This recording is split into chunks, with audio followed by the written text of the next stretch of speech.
Hare Krishna, Hare Krishna, Krishna Krishna, Hare Hare, Hare Rama,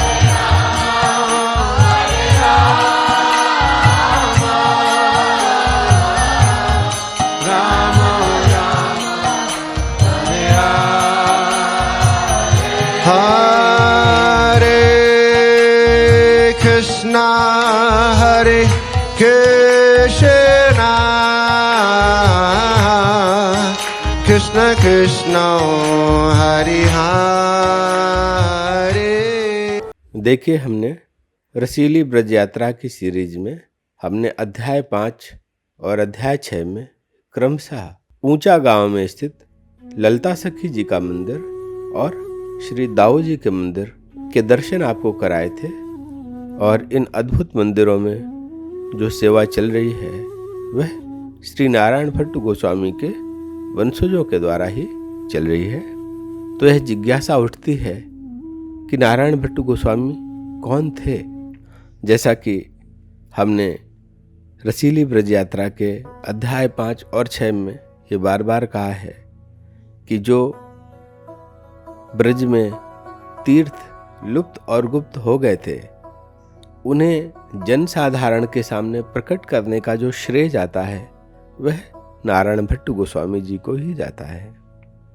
Tamil Nadu में मदुरई आता है, मदुरई, जहाँ पर मीनाक्षी मंदिर भी है।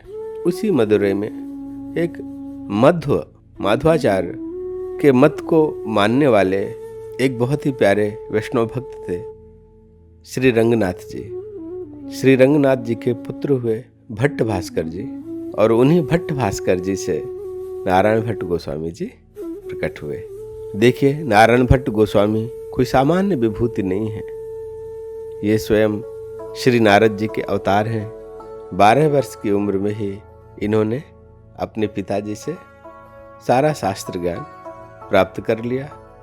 भट्ट जी दक्षिण भारत से ब्रज प्रांत में कैसे आए, इसकी कथा इस प्रकार है कि एक बार गोदावरी में भट्ट जी स्नान कर रहे थे। उस समय स्वयं भगवान ने उन्हें अपना दर्शन कराया और उन्हें निर्देश दिया कि हे भट्ट जी, अब आप ब्रज में प्रस्थान करें और हमारी लीला स्थलियों को प्रकाशित करें। और स्वयं श्री भगवान ने अपना बाल स्वरूप का एक विग्रह दिया और कहा कि भट्ट जी, ये जो मेरा विग्रह है ये तुम्हें ब्रज की जो लीला रहस्य है उनका बोध करा देगा।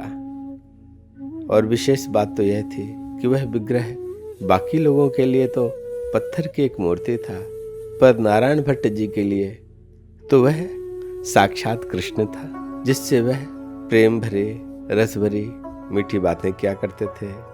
वह विग्रह नारायण भट्ट जी का बहुत लाडला हो गया, इसलिए उन्होंने उसका नाम लाडिलेय रख दिया। और शायद यही जब बाद में उन्होंने राधा रानी का विग्रह प्रकट किया बरसाना में, तो उनका नाम लाडली रख दिया। अब लाडिलेय को साथ में लेकर के वो ब्रज की ओर चल पड़े। और गोवर्धन पहुंचते पहुंचते उन्हें लगभग 2.5 वर्ष का समय लगा। उस समय गोवर्धन में ही श्री सनातन गोस्वामी जी थे और मदन मोहन जी विग्रह, जो सनातन गोस्वामी जी ने बाद में वृंदावन में एक बड़ा मंदिर बना करके स्थापित किया था, जो बाद में औरंगजेब के द्वारा तोड़ा गया था। और उस मदन मोहन जी को करौली राजस्थान में वर्तमान में ले जाया गया था, वह पहले गोवर्धन में था। श्री मदन मोहन जी के उस विग्रह के सनातन जी और कृष्णदास जी ब्रह्मचारी जी वो सेवा किया करते थे। जब भट्ट जी वहाँ पहुँचे तो उस समय राजभोग के बाद मंदिर के पट बंद कर दिए गए थे, लेकिन इनके पहुँचते ही वो जो मंदिर का द्वार था वह स्वतः खुल गया और स्वयं मदन मोहन जी के विग्रह ने प्रकट होकर के नारायण भट्ट जी के मस्तक पर अपना हाथ रखा और भगवान ने उन्हें युगल मंत्र का उपदेश किया। राधा रानी भी वहीं मौजूद थीं और उन्होंने उन्हें भक्ति प्रदान की। और भक्त और भगवान के इस मिलन को स्वयं श्री सनातन गोस्वामी जी ने और श्री कृष्णदास जी ब्रह्मचारी जी ने देखा। तब श्री मदन मोहन जी ने आदेश दिया कि श्री कृष्णदास जी कि आप श्री नारायण भट्ट जी को शिष्य के रूप में स्वीकारिए। श्री नारायण भट्ट गोस्वामी जी के पास में जो विग्रह थे श्री लाडिले जी, वह उन्हें लीला स्थलों से परिचित कराते जाते थे और नारायण भट्ट जी उन स्थलों को जन सामान्य के लिए प्रकाशित करते जाते थे। तो एक बार टोडरमल, जो कि राजा अकबर के कोषाध्यक्ष थे, उन्होंने भट्ट जी से पूछा कि महाभाग कोई सेवा बताइए। तब नारायण भट्ट जी उनसे कहते हैं कि देखिए, अगर आपकी सेवा की विशेष इच्छा है तो जिन जिन तीर्थों का ब्रज में प्राकट्य हो चुका है उन्हें सुसज्जित करें और सुरक्षित करें। और उन्हीं के आदेशानुसार टोडरमल ने इन प्रकाशित तीर्थ स्थलों के सुंदरीकरण का कार्य किया। श्री बरसाना गांव में श्रीमती राधा रानी और ऊंचा गांव में श्री दाऊ जी, ये आपके द्वारा जो विग्रह प्रकट हुए ये बहुत प्रसिद्ध हैं और बहुत अद्भुत हैं। इन दोनों विग्रहों की सेवा स्वयं नारायण भट्ट गोस्वामी अपने करकमलों से किया करते थे। पहले वह 12 वर्ष तक श्री राधा कुंड में रहे। उसके पश्चात शेष जीवन उन्होंने ऊंचे गांव में व्यतीत किया।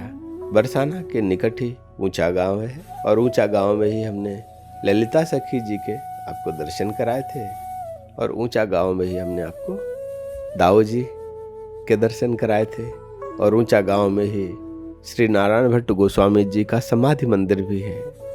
बहुत अद्भुत और सुरम्य स्थान हो चुका है अभी वह। ऊंचा गांव जाकर के हमें इन मंदिरों के और भट्ट जी के समाधि के जरूर दर्शन करने चाहिए। राधा कुंड में रहते रहते भट्ट जी ने 7 बहुत अद्भुत ग्रंथों की रचना की।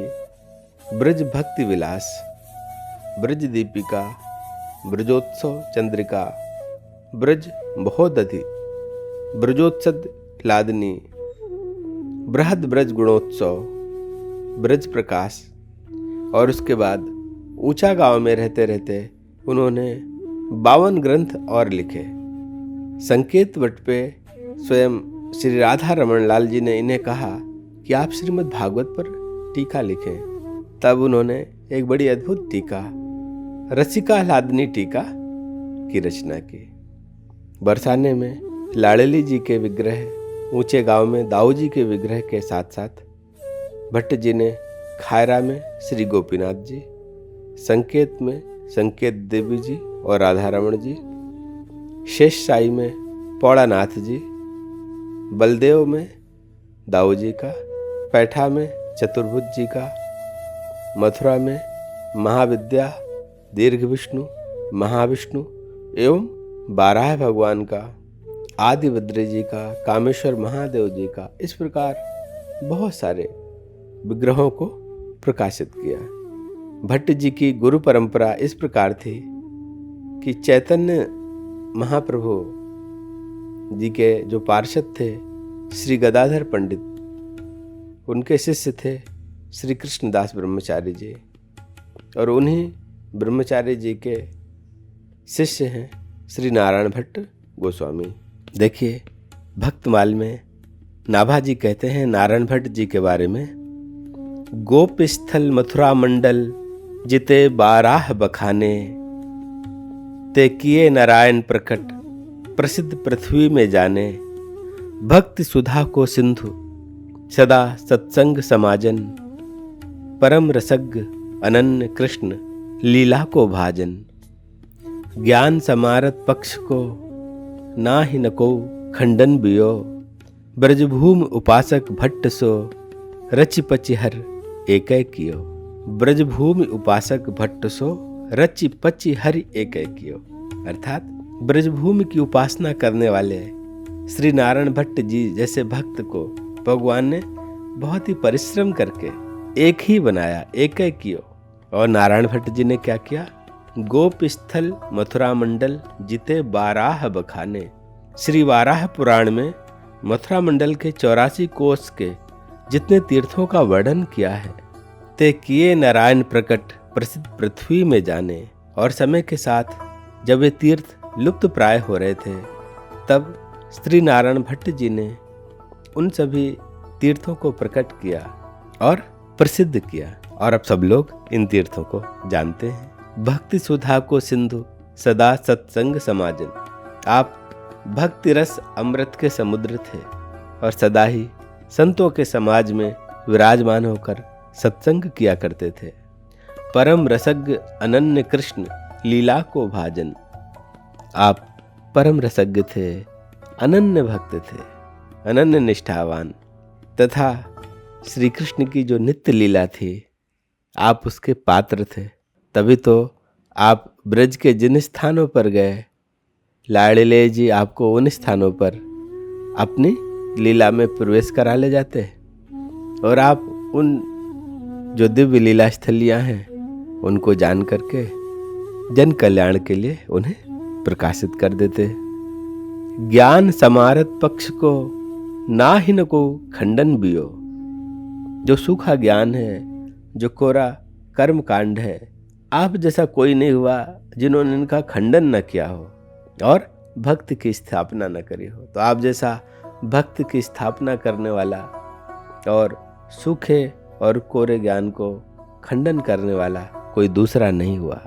और ऐसे श्री नारायण भट्ट जी को भगवान ने बहुत परिश्रम करके बनाया, तभी तो भट्ट जैसा एक ही हुआ है। ऐसा श्री नाभा जी ने भक्तमाल में नारायण भट्ट जी के लिए लिखे अपने छपे में कहा है। देखिए, अभी जैसे प्रयागराज में महाकुंभ आयोजित हो रहा है, संगम में, जहाँ तीनों नदियाँ गंगा, यमुना और सरस्वती मिलती हैं। भट्ट जी के समय की एक घटना आती है कि माघ मास में कुछ यात्री जो ब्रज के रहने वाले थे, वे त्रिवेणी में स्नान करने जा रहे थे कि जहाँ ये तीन नदियाँ मिलती हैं वो स्थान बहुत पवित्र है।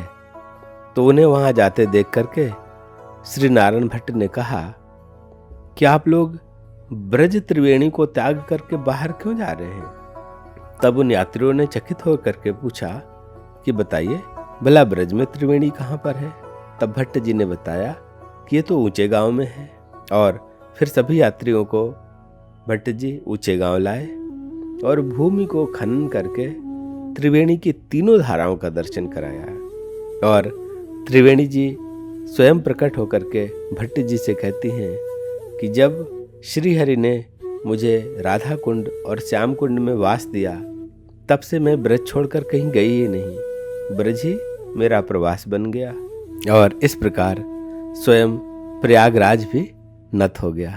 तो वर्तमान में यहाँ पर त्रिवेणी कूप है, जहाँ तीनों नदियों की धाराओं का संगम से जो मिला जल है वो मौजूद है, मीठा जल है, उसके दर्शन हम आपको कराते हैं। तो यह था नारायण भट्ट जी का सुंदर जीवन चरित्र।